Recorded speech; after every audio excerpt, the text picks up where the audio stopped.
Une voix qui porte, des idées concrètes, des propos qui résonnent. Benoît Dutrisac, déstabilisant, juste comme on aime. Reste là, Cybèle, parce que là, on a décidé de... C'est pas une chronique, là, mais je pense de temps en temps, on a besoin de faire appel à l'émotion. Et je vous propose, Sébastien, envoie donc. Ah, qu'est-ce que tu fais, là? Tu vois bien que je fais un préambule, ça cramouille. Merci. Le courrier du cœur. On voulait le faire pour vrai. Avec Denis Coderre. Ah, M. Coderre, bonjour. Moi, je pense que Cybèle devrait rester plus longtemps. Ben oui, je pense. Comment Audible?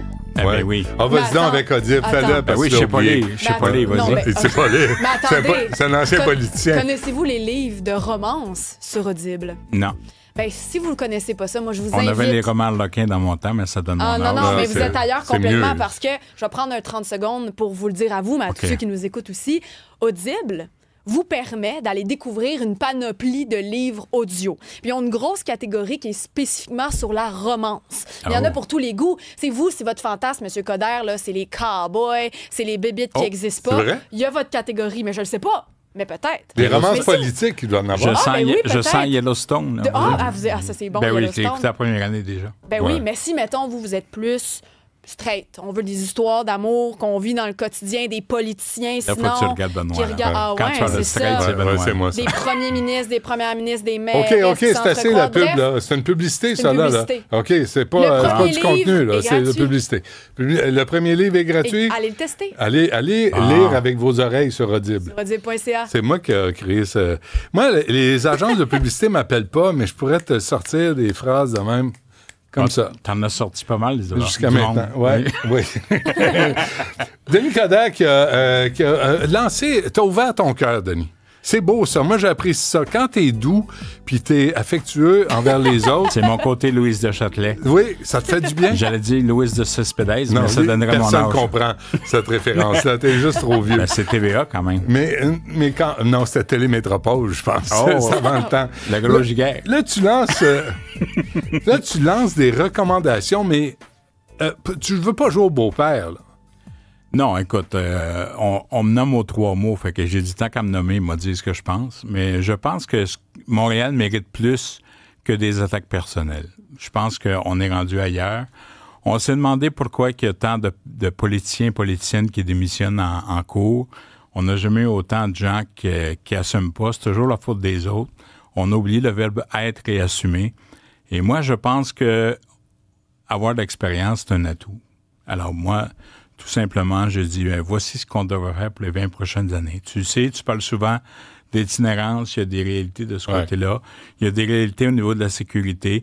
Écoute, on n'a rien inventé. Là, en 2021, j'étais candidat, puis les 3 priorités, c'était, comme par hasard, la propreté, le logement, puis la question de saleté, propreté. Oui. Sécurité. Mais la sécurité aussi. Ouais. Mais là, ça veut dire que tu veux te représenter? Non, ça veut dire que... On va clarifier ça là. Non, j'y vais pas. Non seulement j'y vais pas, parce que là, maintenant, comme tu sais, je suis ambassadeur pour les résidences Soleil, pour le groupe Savoie. C'est une infopub, toi aussi. Coudonc, tout le monde se paye une infopub ici, là. T'as voulu m'inviter, je vais monter des codes d'écoute. C'est bon. Moi, je veux voir ça. Je veux avoir les chiffres demain. Voir si Coderre fait baisser ou augmenter les codes d'écoute. Je suis pas sûr. Tu serais surpris. Non, là, mais tu as plein de textos, je suis sûr. Arrête donc. Mais c'est parce que là, tu as M.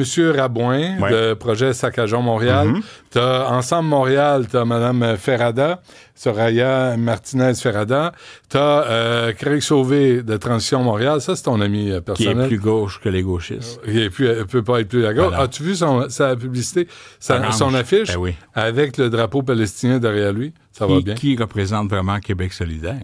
À peu près. Monsieur Thibodeau d'Action Montréal, Monsieur Kakou, de Futur Montréal. Là, tu en as 5. Qui tu penses qui va rentrer? Première étape, je pense que... De toute façon, je dirais pas pour qui je vais voter. Je reste à Longueuil à cette heure, fait qu'il y a moins de nids de poules. Là. Mais la réalité pour moi, c'est que... Tu as quitté Montréal? Oui. Qui prend pays, prend mari, mais moi, c'était ma blonde. Fait que je reste avec ma blonde à Longueuil. Tendrement. Annie, qu'on salue. Mais ça doit te briser le cœur de quitter Montréal? T'as été à Montréal-Nord depuis tout le temps? Pendant 45 ans, j'ai été 5 ans au centre-ville. J'ai vu pousser les pistes cyclables, alors voilà. Moi, les as-tu arrosés? Il est arrosé. Dis pas comment. Je veux pas savoir comment. Mais là, tu vois, la directrice de la campagne de projet Saccageons Montréal, Julie Bélanger, est partie pour Craig Sauvé. Ouais. J'imagine qu'elle trouvait pas que c'était pas assez à gauche pour elle. Moi, je pense que la première réalité, c'est que depuis 8 ans, on a perdu confiance aux institutions. On est rendu cynique. Les gens sont en maudit. Qu'ils savent pourquoi ou pas, c'est pas important. Ils sont en maudit. Alors moi, j'ai toujours dit 3 choses. La première, c'est que dans la vie, promet peu, mais livre beaucoup. Et là, on a l'impression que pendant 8 ans, on a promis mer et monde, puis là, on trouve des excuses. Deuxièmement, moi, je suis tanné qu'on dise tout le temps « ça faute à quelqu'un ». Assume-toi. Le problème, tu l'as dit tantôt, ça dépend qui est dans la chaise qui décide. Alors, arrêtez de chercher des coupables.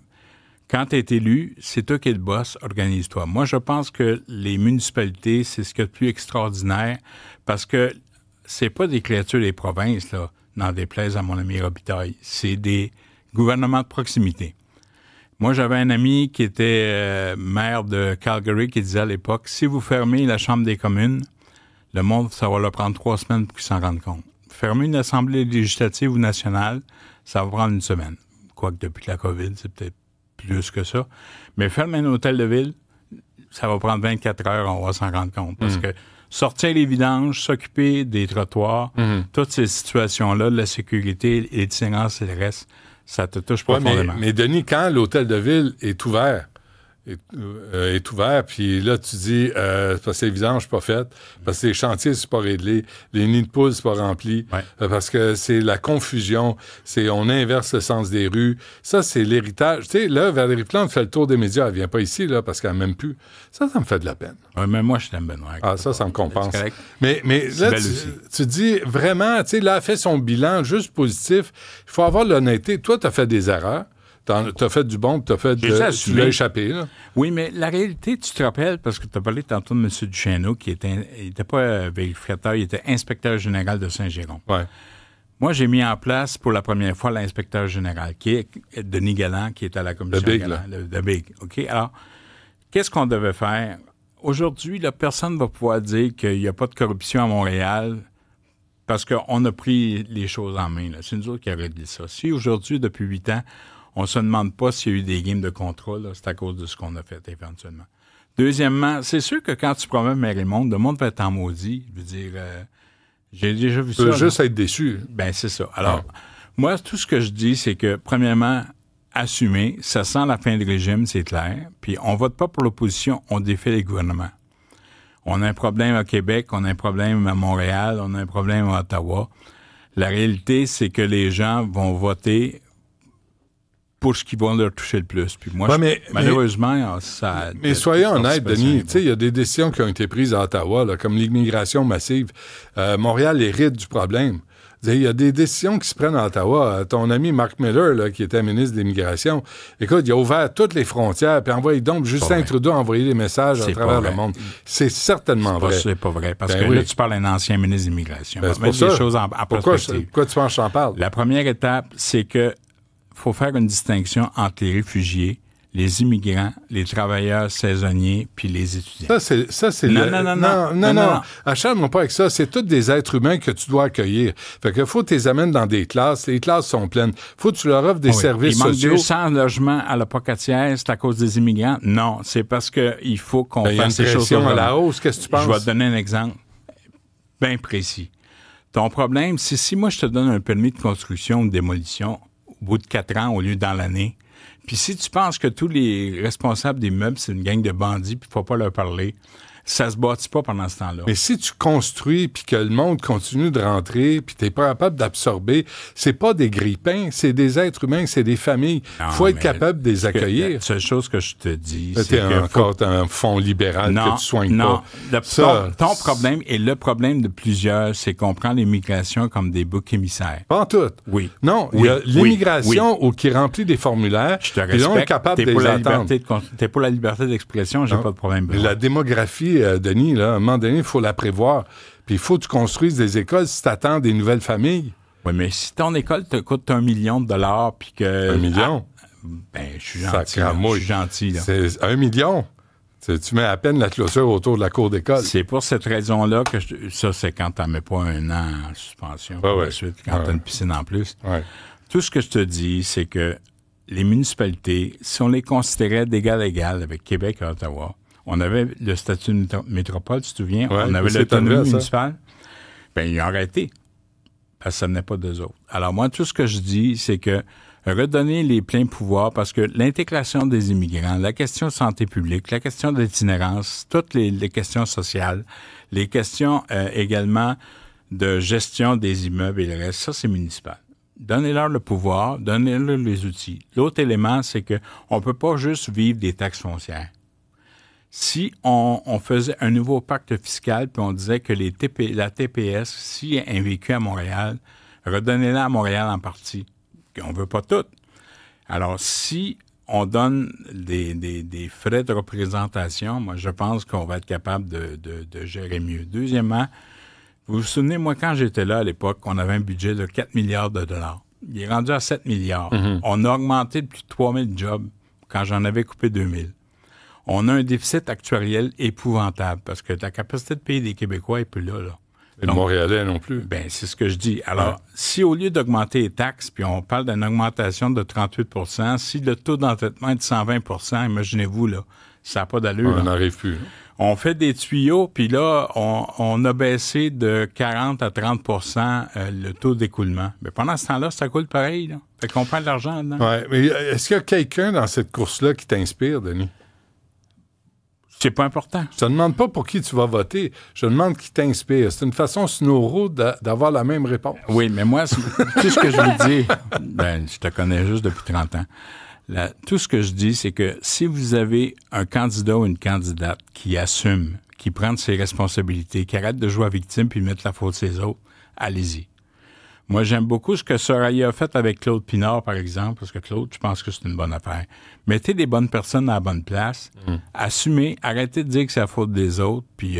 OK, je te pose la question, parce que toi, tu es la personne pour répondre à ça. On a reproché à Mme Ferrada de passer du fédéral, ministre du Tourisme, qui est fédéral, être ministre, c'est une chose. Mais c'est pour ça que je te pose la question. Laisse-moi poser la question, Sacramouille. Puis de passer du fédéral au municipal, qui est une politique de proximité de service aux citoyens, il faut être capable d'entrer en contact avec les citoyens, de comprendre la réalité des citoyens. Pas sûr que Mme Ferrada soit à jour dans ce processus-là. Bien, Soraya a vécu dans Hochelaga. Donc, nécessairement, la proximité, tu sais, tu peux avoir des députés ou des ministres fédéraux qui agissent comme des municipaux. Et puis, je pense que tu as raison. Le municipal, c'est probablement un des plus beaux terrains d'exercice pour la proximité. Alors, moi, je pense que le fait d'avoir... Ah oui. Moi, là, la plus belle job que j'ai eue, j'ai été 16 ans député, 5 ans ministre, puis maire un mandat, c'est maire de Montréal. Je veux dire, quand les gens te regardent, moi, la différence, là, c'est que j'ai toujours aimé ma ville. Alors, qu'on m'aime ou qu'on m'aime pas, c'est pas grave. Moi, j'aimais ma ville puis j'aimais les gens. Alors, quand quelqu'un te voit puis qu'il te parle « Bonjour, monsieur le maire, comment ça va? » Ça vient me chercher. Puis les gens me reconnaissent puis ils m'appellent tout monsieur le maire. Pourquoi? Ah oui. Ils t'appellent pas hey, monsieur l'ancien libéral fédéral non, avec Jean Chrétien. Là. Il dit pas « Hey, le gros avec une barbe. » Non, il dit « C'est pas ça, moi. » Hey, le gros. La fois où tu as essayé de casser du béton, là, avec ça, c'est une gaffe, ça. Non, pas du tout. Bien, certainement. Pas du tout. Là, qu'est-ce que tu vas faire, là, Sacramouille? T'es le maire de Montréal. Commence pas à voler des jobs à Voie publique puis au Col Bleu. Non, c'est la seule fois que l'École Bleue m'ont applaudi en passant. Ah oui? Je te dirais que quand un PDG de Poste Canada te dit « Ben, c'est pas grave, les vieux, ils marcheront, ça va leur donner l'exercice », qu'ils mangent la marde. Alors, j'ai dit, t'es trop payé de l'heure, toi. Alors, on a un service... Tu dis vraiment qu'ils mangent la marde? Oui, j'ai dit personnellement. Ah personnellement. Oui? Eat shit. Oui. Pas gentil, non, j'ai dit en français pour être sûr qu'ils ne me comprennent pas.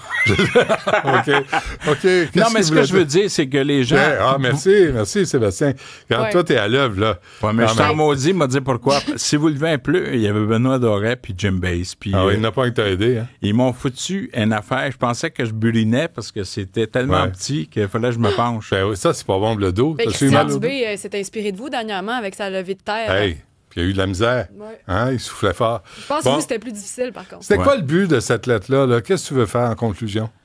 Je veux que les gens aillent voter parce que là, le monde dise c'est épouvantable, on va pas voter. Bien, c'est ça le problème. Je veux dire, on avait des enjeux importants dans les élections, mais il y a que 38 des gens qui ont voté à Montréal. Alors, allez voter, mais j'ai voulu aussi donner le ton à ce que doit être l'avenir. Parce que quand on regarde l'avenir, on regarde la question de sécurité, d'itinérance, de logement, le développement économique. Regarde, à Montréal, on avait fait à l'époque la Maison des régions. Je veux dire, une métropole, là, c'est pas d'être en guerre avec Québec, par exemple. Moi, j'ai pas de problème avec Québec et les Nordiques. Pour le retour des Nordiques, les Canadiens ont besoin d'une équipe se pratiquer. Il n'y a pas de problème avec ça.